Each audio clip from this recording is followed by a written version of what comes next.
Magandang tanghali mga kapatid. Dawang Pinoy ang susunod na koronang isusuot ng Miss Universe 2024. May touch of Pinoy rin daw ito dahil may South Sea Pearl na nakalagay sa ginawang korona. Sa tingin niyo mga kapatid, saang mga larangan pa magaling ang mga Pinoy bukod sa paggawa ng korona? Samahan niyo ako at magtatanong tayo dito. Sa beauty pageant po. Bakit? Kasi magaganda yung mga Pilipina natin.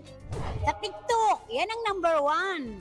Diyan sila pinakamagaling sa TikTok. Pa-TikTok. Diba? Sa mga mukbang, mga street foods, ganyan.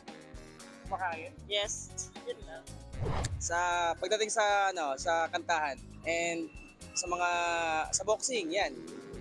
Number 1 ang Pinoy yan. Ako ang iyong hani ng bayan, ang tunay at nag-iisang pantanggal umay sa pananghalian.